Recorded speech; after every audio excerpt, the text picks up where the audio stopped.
believe that the answer to the itinerant problem is in the education of the children. Any couple of coppers, you need the children somewhere only get the price. Thanks. Be please. Thanks. Only a couple of coppers won't get the price. These children are learning to beg. It's almost the only education they will ever have. Next week they could be begging in earnest for their mothers, their brothers, their fathers. In 10 years' time, unless something drastic is done to help their people, they could be begging for their own children.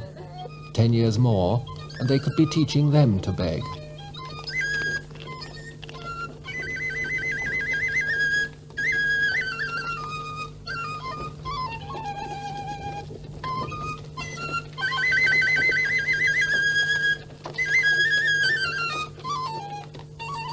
These are itinerants. To their enemies, tinkers, trash.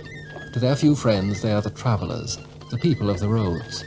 This family was moved on from its last camp before it could even light a fire. The last place that we were in is we were shifted out before we had our breakfast in the morning. And as I hope when we pull in here, is we will be left longer than we were in the last place. As everywhere we go, there's people complaining about us before we give them any reason. These are Irish families, Irish faces, maybe the purest Irish that there are.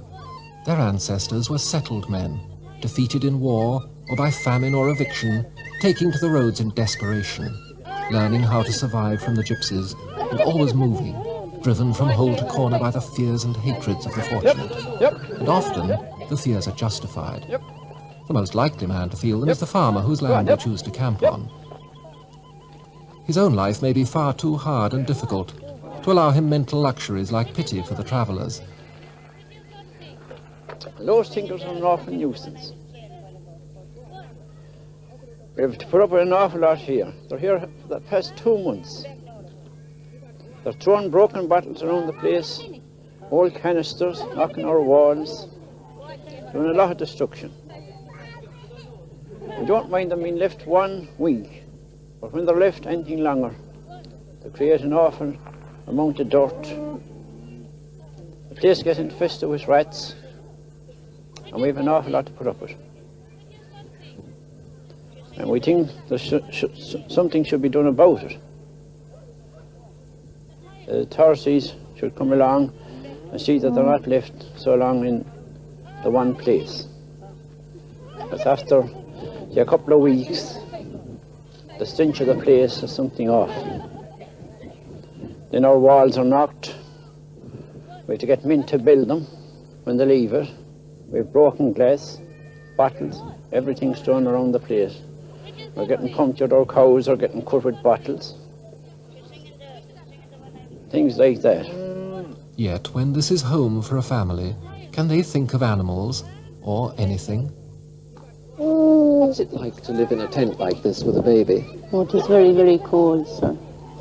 It's very hard, and the rain coming down, sir. The winter time, very bad colds and sickness, and when we move around, sir, it is very hard upon us. When I come to a place, we all damp. We're very hard on us, sir. Lie upon up in the straw then, sir, maybe no fire sometimes. Get a All bit of this food ready. against the constant threat of being moved on or arrested.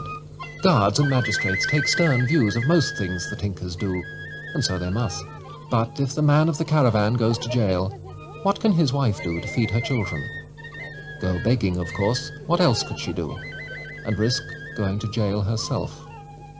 Leaving her children to fend for themselves in a tent or a caravan. Of course, the local authority would look after them, if anyone in the camp knew how to ask for help.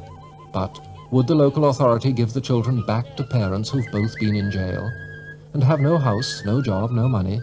Perhaps they would, but 9 times out of 10 the travellers prefer not to risk it, and try to look after their own.